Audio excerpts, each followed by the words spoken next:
Hey, everybody, welcome to the Grow Yourself podcast. I'm your host, Kevin McNulty, and this is your personal development school of growth, where each week my guests and I will bring and break down big ideas and practices that will help you learn, grow, and succeed in life. Thanks for checking us out. Now let the growth begin. Welcome, everybody, to another episode of Grow Yourself, where we try to bring on guests and experts to help us learn, grow, change, improve from the inside out. And today will be no different.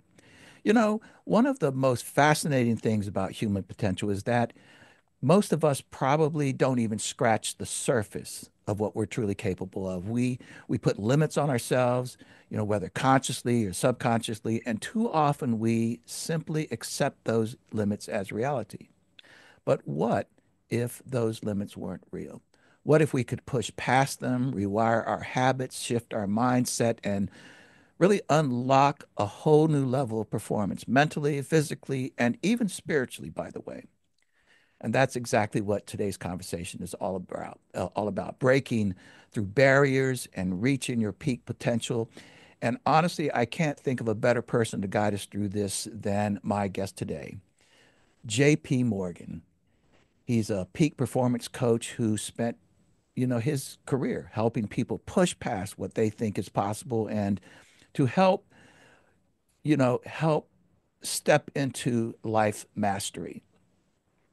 He is a certified life and business coach specializing in positive psychology. And I can tell you, JP is passionate about helping people cultivate and really empower their habits and the right mindset that will guide you, me, us toward personal mastery. JP is the founder of the Next Step Academy and the host of the Phase 4 podcast, to which I had the honor of being on that here just a few weeks back. And so it's actually the Phase 4 podcast. What we focus on expands, and I love that idea. In any event, where he creates a safe and really judgment free place for people to shed old patterns and step into transformation, through consciousness engineering, which is another very interesting term, habit development, and self reflection. As a coach, facilitator, and mentor, JP brings an engaging and insightful approach that truly inspires those he works with to embrace growth and possibility. And with a plethora of signature tools such as the N90 Protocol and My 5, and a lifetime really of previous work experience in all levels of government, nonprofit, private, family owned sectors. JP understands that every path is unique and therefore the next steps are different for everyone. Here's another thing that I think you should know about JP. He's a really good guy, and I've come to really like him. I know he has a big heart, and so it's just an extreme pleasure to have JP Horgan here. JP, welcome to Grow Yourself. Hey, thank you. Thanks, Kevin. It's great to see you again. I always love chatting with you and I love what you're doing. So thank you. Likewise, we're kind of in the same arena. I think you focus more on the peak performance and such, and but again, I've not only being on your podcast, but interacting a little bit with you, and also watching other episodes of your podcast. I remember the last one that I watched and prompted me to reach out to you here recently. I was like, wow, JP's just bringing it, and you're bringing it in such a good-hearted way, and I love that. I was just telling my wife the other day, I love being good to good people. I love meeting good people, and it's just a beautiful thing. So again, welcome. Thank you.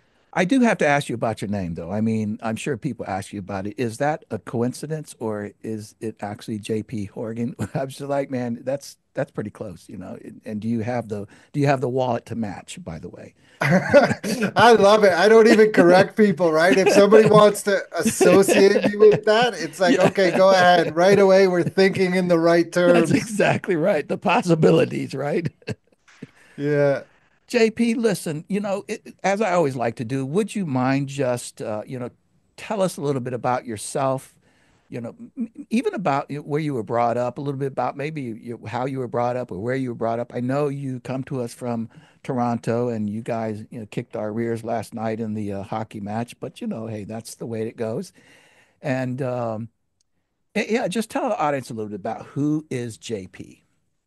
Yeah, that's a great question. Who am I, right? All these different Mhm. hats or lenses we can Mhm. look through. So I'm a father, a husband, I'm a coach, a counselor. I love sports, I love nature, all these things. But what we're here today is because I'm a peak performance coach.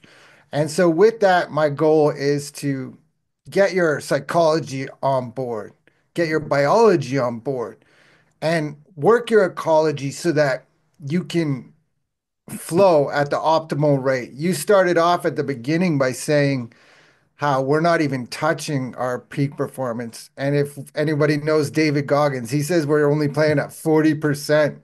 Yeah. Uh, and But let's there's not measure ourselves by David Goggins. I mean, no, I can't, right? I mean, goodness. Yeah, there's this one quote that touched me when you came up when you first were introducing me, and it says, in a wide variety of human activity, Mm, achievement is not possible without discomfort. And that's by Alex Hutchinson from a book called Endure. But the idea behind that is, I think people see all these fit people, whatever it is, money, mm. whatever your thing is, and they think, "Oh, that's not for me. I can't do that," which is so not true, right? This is for everybody, and the people you're seeing, you're only seeing the end result of years of work. You got that right, man. You got that right.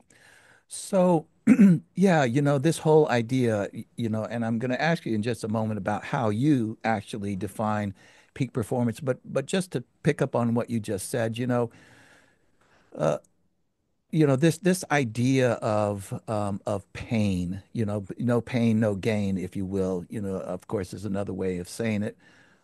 Why do people avoid the pain? Why do they avoid the discomfort, really, in the way that you say that? Because a lot of people, I believe, understand that.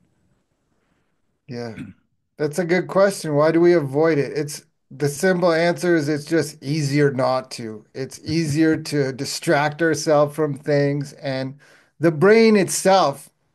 The brain as an organ wants to just do nothing. If the brain could just sit on the couch, watch TV, and eat chips all day, that would be a happy life for the brain. Because the brain's main job is just to conserve energy. So if we have to go some Interesting. uncomfortable place, a cold shower, a long run, whatever it is, the brain's like, no, no, no, that's not what I want to do. It's kind of partly because it's unfamiliar, but also just it's easier not to. Yeah, and I think we people often look for these complicated answers, but yeah, maybe it's just as simple as that. It's easier not to, engage in discomfort and pain and whatever the case might be, guilty, but so tell us, JP, what is peak performance in your way of thinking?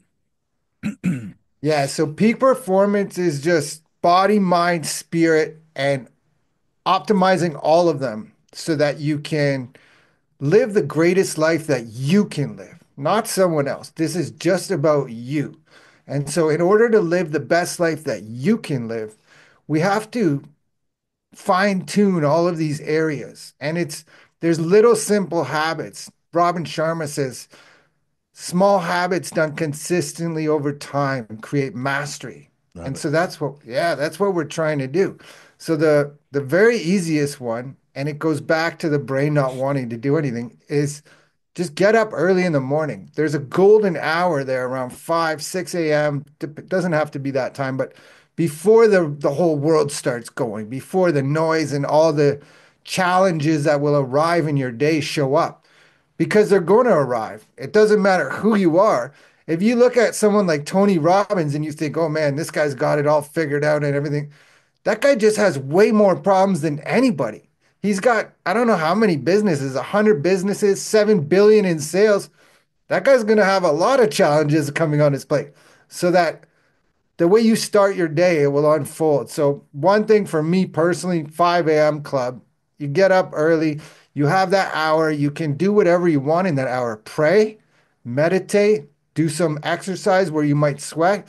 Something as simple as doing 5 to 10 push-ups. Really easy, right? 5 push-ups in the morning. It will start your blood flowing. It will start your body to produce human growth hormone. And then all of a sudden, you're energized for the day ahead of you. And then the 5 minutes before that happened, when you were thinking, maybe I should just stay under the covers, that starts to transcend. So we get what we put in, is another thing I like to say. Yeah. Excuse me. Yeah. I think about people like Tony Robbins.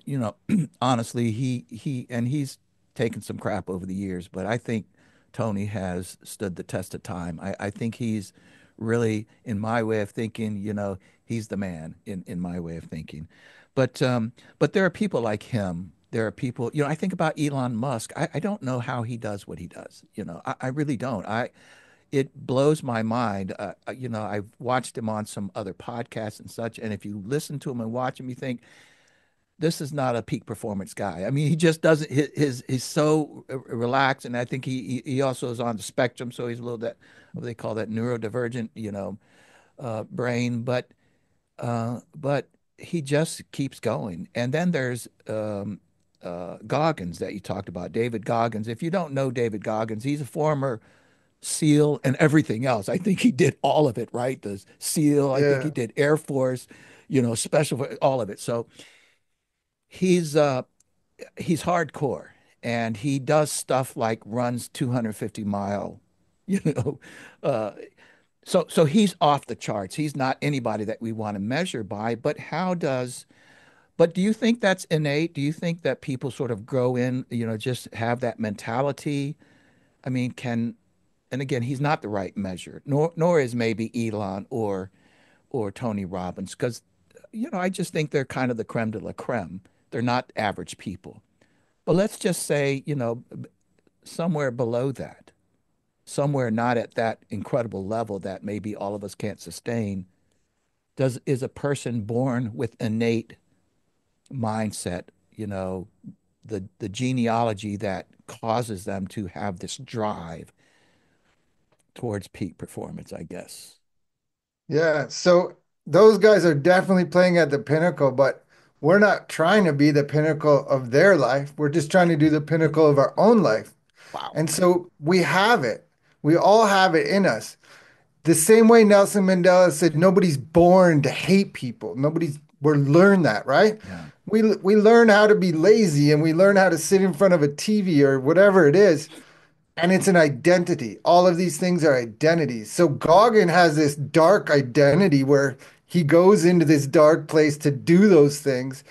And he's made a amazing living and example out of it. But it's an identity. So the answer is, yeah, you can choose it. Do you want it? That's the question. Yeah. Yeah, that's true. We don't know the price that all of them. I think you talked about, Tony, but yeah, there's a big price to be paid, depending on the scenario. But how would I know? You know, how would I determine that I've really, pushed the boundaries well enough that I feel like I've, reached my peak performance? How would anybody kind of, Sure. yeah, get that? So for this one, I'm going to use a marathon as an example, right? Okay. So let's say you can run a marathon. Okay, first of all, I was at a point before I didn't believe I could do it, but I also believed that I could learn how to do it. So Yes. the day I started training for a marathon, couldn't do it, no chance. But I knew if I put in work and add a little bit here, a little bit there, 10% every time, that eventually I could get to do it. So if you want a certain time, the way to measure is to put something that you don't think you can do that's just outside of your comfort zone.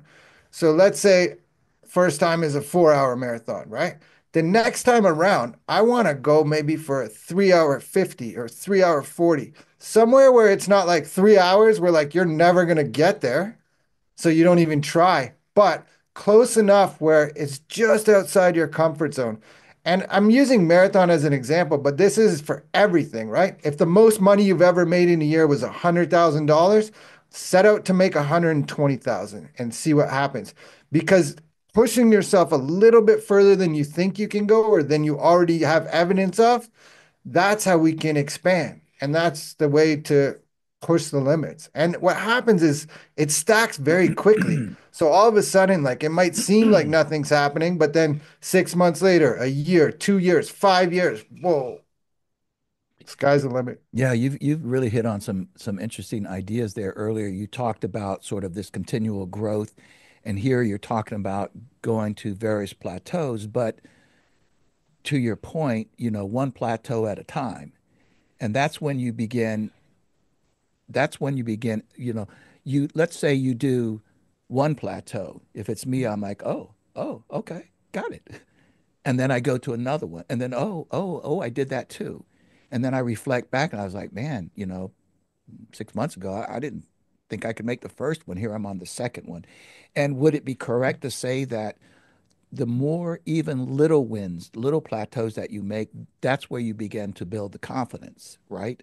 And that's when you start to realize the pattern. Yeah. Small incremental growth.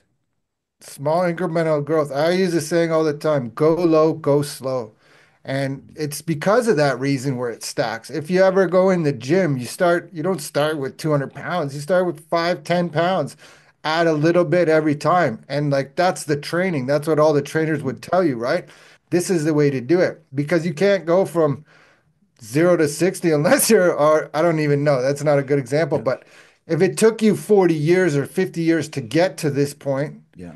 well, it's not gonna change overnight. But the thing is that we don't we don't understand the future that the person you are today, if you do all these little habits, little steps, a year from now, you're a different person. So today, the goals that Hmm. you're setting for yourself, Interesting. Yeah. the person a year from now is a totally different person. So those goals might be easier. And so you actually might reach your goals quicker than you think. Completely different mindset, right? You're a year from now, you're stepping into this, again with more confidence and realizing, yeah, it's just a matter of time and consistent work till I get to the next plateau. Yes? Oh, I agree 100%. You know this. You go into companies and you share your knowledge and take the best out of them. And I'm sure you see it all the time where there's people, they just don't believe in themselves and they need someone to come in and believe in them. And then they believe in themselves. Nothing's changed in that person. They already had the skill set or Yeah, they yeah, could do it, but they yeah. sometimes just need someone to believe in them.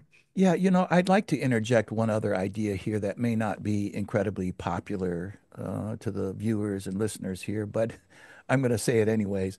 I am finding the older that I get, the more I'm just willing to kind of throw stuff out there. And, so if you don't like it, I mean, I'm sorry. So, you know, I'm finding, JP, that, you know, beyond this idea that some people maybe just lack confidence or and don't, and don't press themselves to step to the edge or as you said, expand, to push themselves to different limits. Beyond just this basic idea that maybe somebody grew up and maybe were talked down to by their parents or something, and therefore they don't, pursue more peak performance. I also think that there are more than there should be people, and I'll just express it here in our country, that have just gotten lazy, and it's almost a screw it mentality. I don't feel like getting up off the couch. Yeah, I agree. It seems the same to me around here. And um, I don't know. I don't want to say entitled because that's not the right word, but there's something there where I don't know what it is. Is there just too many distractions that people are overwhelmed nowadays? Yeah, So then the answer for me there is to just you have to shut out the distractions because yeah, part of it is we're there's so many things that we could do, and so people are trying to do all of them or they want to do all of them instead of just focusing in on yourself. Have a conversation with God and figure it out for yourself. You don't need all the distractions. But yeah, I think I know your background, right? So there's a lot more. work ethic, integrity, honor, those kind of things. And it does seem like those are kind of fading to the wayside these days. Yes, yes, I do agree. And we are not as much, living sort of and listen, I am I'm not a snob, so I don't think it's them out there. I will include myself into this notion to a certain degree.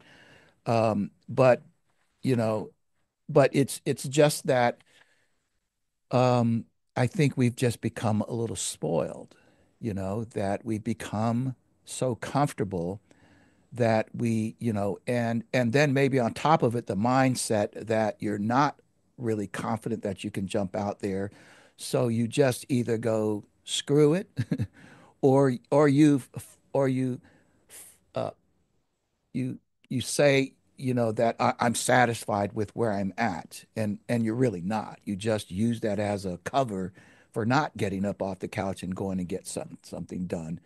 Does that resonate? Do you see that in your world as well? Yeah, it's just easier again with the brain. It's Yeah. just easier not to, right? And we've been conditioned out of it. Even like look at like people who were trying. I don't know how it was where you are, but in Toronto was one of the worst places for a pandemic as far as lockdown restrictions. So someone who's actually even trying to do the right things, Yeah. the government's like, nope, just stay at home. We'll give you money. Don't even worry about it. Don't even go outside and exercise and these kind of things. And Wayne Dyer has a great quote. He's like, if you want to fight enough for your limiting beliefs, you can keep them. Like if you need to hang on to them that bad, go ahead. Wow, interesting. I've read a lot of Wayne Dyer. I don't think I've ever recall reading that. That's terrific. Let me Well, paraphrase. It might not be a direct no, quote, no, but something like that. it's all good. But listen, so before we kind of get into maybe a little bit of how-tos, let me ask, is there a story in your life that led you to this concept of pursuing peak performance and helping people learn and grow and achieve more? Is there a story in your background that you could share? Yeah. So the first question about that story is what does wealth mean to you? So for the Mm, people listening right now, just take a moment and what does wealth mm, mean to you? mm. And I found out that health is wealth because I lost my health. And I was just thinking the other day, man, I missed most of my 30s. Like I missed my entire 30s and now I'm 45. And it's not that it's too late, but it's also like I wish I could get back that time. So, around 2009, I found out I had this tumor in my spine. I kept getting hurt. I kept going to the doctor. They would take x-rays, nothing's wrong. A couple months later, something's wrong. So finally we found out there's this tumor, benign tumor in my spine. His name's Mikey, and he's not a pain in the back, or he's not a pain in the butt, he's a pain in the back. And Mikey caused chronic pain and things like laughing, coughing, sneezing, Oh my. breathing, just things like you take for granted, not even like going for a run, right? Just normal things that we take for granted, deep breaths. None of this I could do without excruciating pain. And so the doctor gives you one pill, and then they give you another pill, and then you need another pill to counteract the first pill. And so eventually I was taking 33 pills a day for this tumor that they tried to take it away from surgery, but they couldn't scrape all of it away because where it is in my spine that I wouldn't be able to walk. So I tried nerve blocks, radiation, I went to America a couple times to see some of the best doctors in the world. At Columbia Hospital in New York was one of them, and I almost put this thing called a spinal cord stimulator inside my back. It's one of those TENS units. These gives you stimulation and pulls, but it's inside your back all the time. So anyway, my whole time that I was going through this journey, I always had some kind of hope. I would tell the doctors like, even if it's not invented yet, I'm sure there's something. Or if, okay, we tried that, didn't work, what's next? Tried that, didn't work, what's next? There has to be a cure out there, right? There's got to be a way to fix this. And so eventually I got so low and I isolated. This is before even COVID. I was isolating myself already, Wow. um, losing friends because of it. And even when you see friends, they're like, hey, how's your back? How's your back? And Yeah. it's, you're not a person anymore. You're just a Yeah. back. Yeah. Yeah. Yeah. Yeah. Yeah. So Eventually, I just said, no, I'm not doing this anymore. And I slowly came down off the pills. And if you're thinking about doing that, you need to do it with a doctor. It could be really dangerous. And so, as I'm going with this doctor, who I already had a 7, 8 year relationship with, I would see him maybe once every 3 months or something. Now, during this time of weaning off the pills, you got to see him 2 or 3 times a week just to make sure everything's okay. And slowly I came down off the pills, but as we were talking, we developed a closer relationship. And I could always tell he always felt so bad because he was in the same mind. Well, we'll try something else. We'll try something else. And I could tell that he could see like this should not be happening to such a young man. Like I just started my family and I just was just married, just had kids, and all these things were happening. So eventually I came down off the pills and I decided like when my son was turning 5, that was my why. I was like, I'm not doing this for the rest of his life. I couldn't, the Santa Claus parades or whatever, I couldn't lift him on my shoulders, those little things you take for granted, throwing your Yeah, kid up. I couldn't do that. So I missed those years.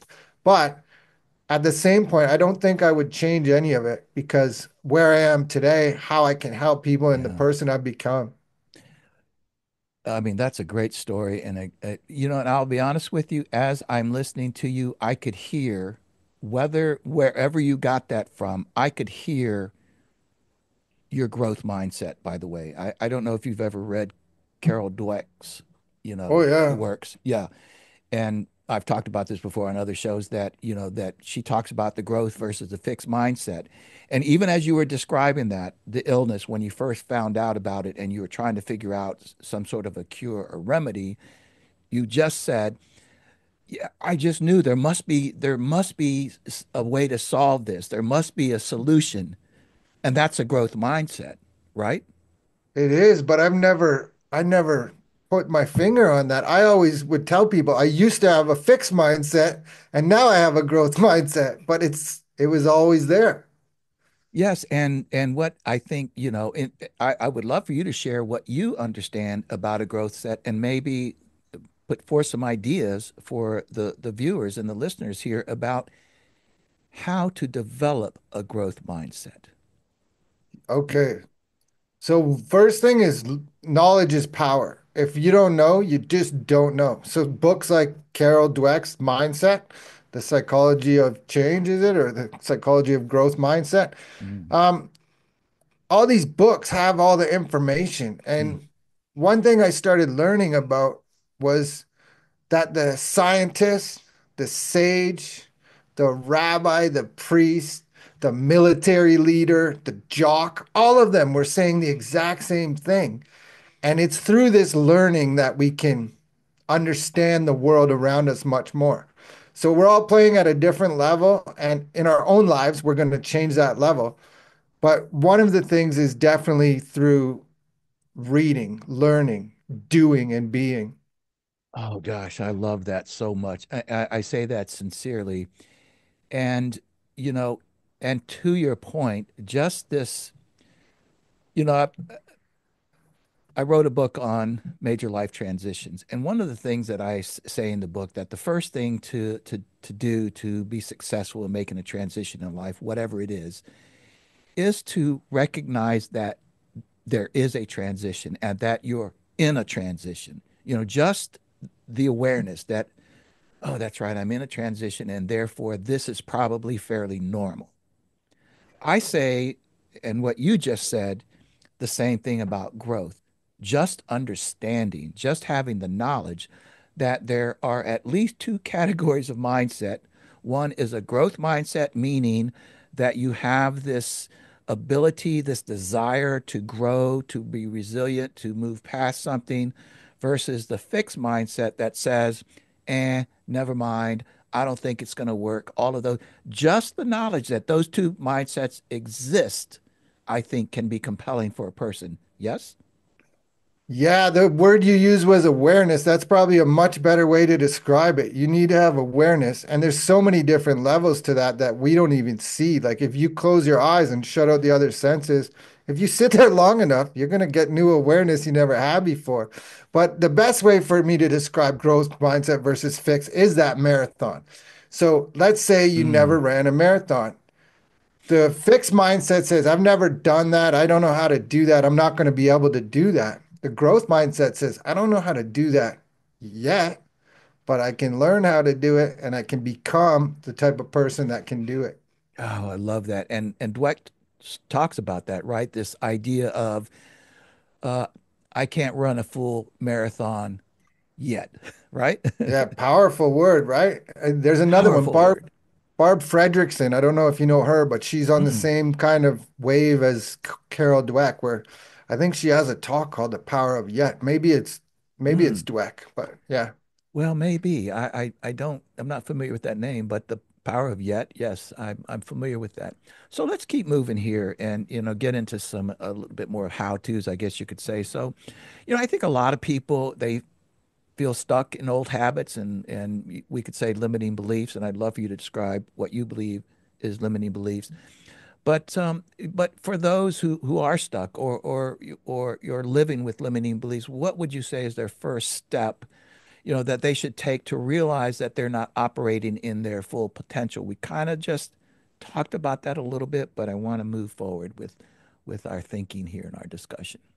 So if I was coaching you, the first couple of sessions, definitely the first session, we would have a little bit of a longer talk, and I want to know what kind of words you're using. How are you Mm. talking to yourself? How's the narrative going? But something else I want to do is I want to find stories that you're telling me that show me evidence of things that maybe you're not even seeing. So if you go back through your life, where you always had a fixed mindset? I don't think so. You're walking. Like when you were a baby, you didn't walk. Now you can walk. You Yeah. never thought you couldn't do it. So just little things like this. And when we can harvest the evidence, then we can flip the script and move forward. And then the game going forward is here's a magic wand. What do you want to create? Not what can't you do or how you can't get it or how there's not enough. What do you want? If you could have anything you want, and then once you can start painting that picture, now we can have a picture where we can start to move towards. Oh my, that's really great words, for our viewers and for me, by the way. So you talk a lot about transformation, through your mindset and habit change. Can you just share maybe a practical strategy or tool or something like this? I know from your, N90 protocol. I want to hear about that. We want to hear about it. And what's the other one? M5 or something like that helps people kind of Yeah. break through their limiting beliefs. Yeah, for sure. So the N90 protocol is if we're going to get a list of four things, what do you want to create in your future? What do you want to do that you're not doing? It could be as simple as learning how to garden, cooking, writing a book. Maybe you want to walk every day or meditate or pray every day. So you write down the four things that you want, just four, and then you rank them in order. If I could have one of these 90 days from now, which one would I want? And then you just install only that one for the next 90 days. So let's say it's learning how to cook. You've never cooked before, but you have a growth mindset. So you're going to learn how to cook. So for the next 90 days, we're going to just figure out ways to cook. We're going to learn videos from Jamie Oliver and read books from whoever, and we're going to learn that thing. So that's one. It's definitely not answering your question. No, no, you're answering it. All right. And so that's the N90 is next 90. So for the next 90 days, you do that. So let's say it's journaling. You want to start journaling. So you do that for 90 days. At the next, that takes up the first quarter of the year. Then the next quarter, Mm. you add in prayer. Now you've been journaling for 6 months, praying for 3 months. Now you add in walking. You've been journaling for 9 months, praying for 6 months, walking for 3 months. By the end of the year, you could see how your whole life can transform. And so that's one of the tools. The other one, the My Five, that came to me during COVID. So I facilitate these groups for chronic pain, anxiety, and depression. And what happened is all of a sudden everyone has to stay at home, isolate themselves, or lock down. So how can we still grow? So my idea was that if we can spend 1 hour a day working on ourselves, then we can transform. So what my five is you find five mentors online. Oh, Let's I love say, it. yeah, for spirituality, maybe Wayne Dyer, for cooking, Jamie Oliver, for peak performance, Stephen Kotler. and you go down the list and then you spend 12 minutes a day watching videos of these people. Now, my five also has a 2.0. So when you can graduate after a year or so to the next level, what you want to do is look in your life and how can I have five mentors, or not even mentors, five systems, habits, installations for body, mind, and spirit. So let's say for body, I wake up, I do push ups, I do sit ups, I do fasting, I sleep right, and I drink lots of water. There's five. How about for mind? I get to have amazing conversations like I'm having with you right now. I get to read the most beautiful, amazing books that make me inspired. I journal. I have my own podcast. I do coaching. So all these things. So if you're really playing peak performance, we can get up to almost 10. That's going to be 3.0. Wow. I mean, that's really just incredible. And you know, where where and I know you've talked, to people probably from all walks of life. Is, would you say, or I should ask, what would you say are, maybe the pitfalls or the common mistakes that you see people making when they're, trying to elevate their peak performance or just their performance? They're just trying to make another step. Yeah. What's I don't even like the word irony, but what's ironic about that is that they're all mental constructs, what you're saying. They're all limiting beliefs. And so there's three core limiting beliefs that I see more than anything. And it's, I'm not good enough. And that's not true. Somebody told you that when you were a kid and you believed it. Maybe a teacher didn't give you a mark you like. Another one is, that's not for me. And another one is, why is it important? Like, I shouldn't do that. That's not for me. It's not important.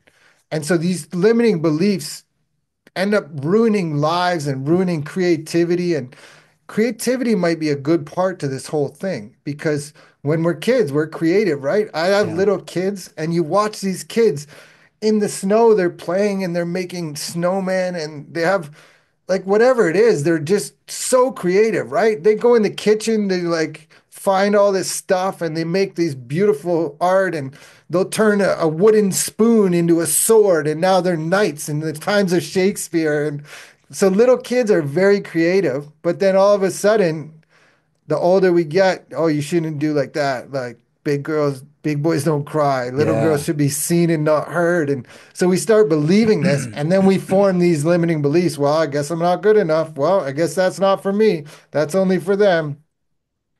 Wow.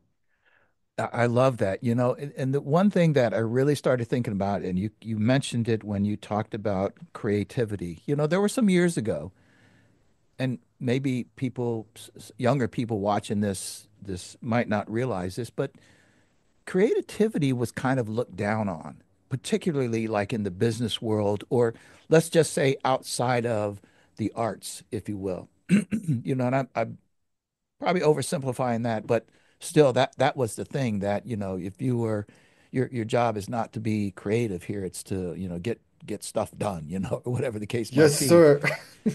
I have personally learned that, well, let me add two more words to this. I just want you to maybe speak about this general topic. So, the idea of creativity, imagination, and curiosity, for me, have been the three most powerful, I'll just call them tools, that I eventually in my life learned were very, very important to me, even by the way, in the business world.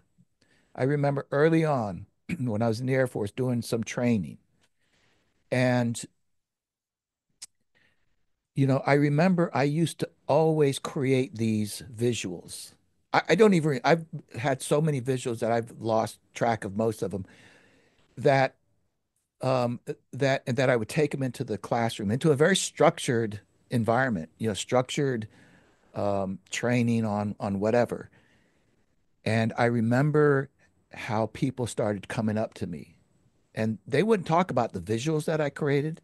They would say things like, I've never heard it that way. And the way that you drew that out, it just clicked for me.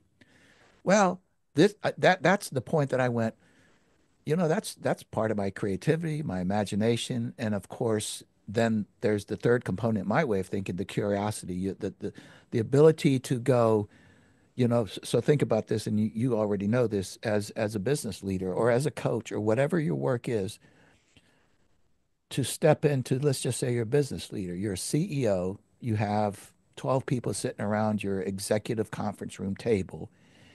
And one way is to come in and be more authoritative or, or just, I'm not trying to draw like a bad person out here, but just sort of more directive and, here's what we got and here's what we're going to do and what you got, JP, and what you got over there, Jane, and okay, okay, boom, boom, okay, we're off to the races. Rather than coming into the conference room, sitting down and say, listen, we've got some important projects here. Here's one of them. JP, how do you think we ought to approach this? You see, Yeah. right? And that to me, that's a curiosity question, that I'm curious about what you think. And that then sparks your imagination, your creativity, right? Oh Talk yeah. about So that, man. Any of that. yeah, I got a lot for that. So like there's the two different coaches, right? That's the basketball coach, and Mhm. then there's like a life coach. The basketball coach is telling you what to do. The life coach wants you to tell them what you want to do. And just drawing questions, like I said, listening to the way you speak. I'm not trying to tell you what to do. You already know what to do. I'm just trying to draw it out of you. But the curiosity, imagination, and creativity, I think passion, right? All of this leads to passion. Stephen Kotler, he has a book called The Art of Impossible. So if you want peak performance, this guy's the king. He has something called the Flow Genome Project. Yeah. Yeah. Yeah. But he says that about curiosity, passion, and that's how you find your creativity is you explore your curiosities and your passions.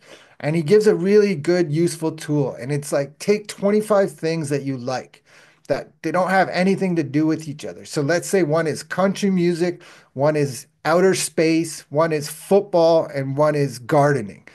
But you list 25 of these things, right? And then all you do after is you try to figure out intersections where they meet. So let's say for me, I like running, I like coaching. Well, maybe I would be a good running coach. So just by those two things have nothing to do with each other, but once you list them all there and you can step back and see it, obviously you have to be in the right spot to understand what you're doing, right? Um, and I think just again, those small, insignificant leaping improvements over day by day, they stack on each other, they improve mastery. Now, all of a sudden, that person a year later has way more clarity. The creativity comes. I was told I wasn't creative my whole life. Mm. Even just this past Christmas, and it's kind of an inside joke with my wife and my kids, right? My mom's like, John Paul's not creative. And so we're at her house at Christmas and they're talking, oh, that's really creative. You must get that from your mother because your dad's not creative, right? And so it's like this inside joke. But like if I look around my life, I wrote this book up here. I got a podcast. Last year I did this summit called Creativity is Your Birthright. And Wow. yeah, it was me hosting seven or eight other speakers. I actually got to speak for half an hour and teach a master class about creativity. So I'm with you for sure that we have to explore it. And then there's another part of that equation where over society, over time, it's almost like it's like the pills. They just cover Yeah. your soul and they dampen your soul. And so it's up to us. And that's what we're both doing as coaches. I'm sure when you go into a business environment, you're asking those questions and trying to elicit that to get that answer. But we got to rediscover our creativity. And the final thing about that is when you're in that group dynamic, this is what's more powerful for me about group coaching. One on one's great, but the group coaching, 100% with you, man. you see someone answer it, and then someone else is like, man, I've always thought that, but like I was told I wasn't or shouldn't, or people just realize, okay, other people feel the same thing. You said that all around the planet, we see all these different people. That's why we connect with people in different countries, in India, wherever, because we all have the same kind of feelings and emotions. But I think sometimes we just don't talk about it enough because we just society is beating it out of us. Yeah, you're hitting on so many incredible topics there. You now, with the group coaching, you start to, with the group coaching, um, and I've talked about this, and you'll know immediately when I say what I'm talking about, but I'm really almost appealing to the viewers and the listeners to listen to what we're about to talk about here.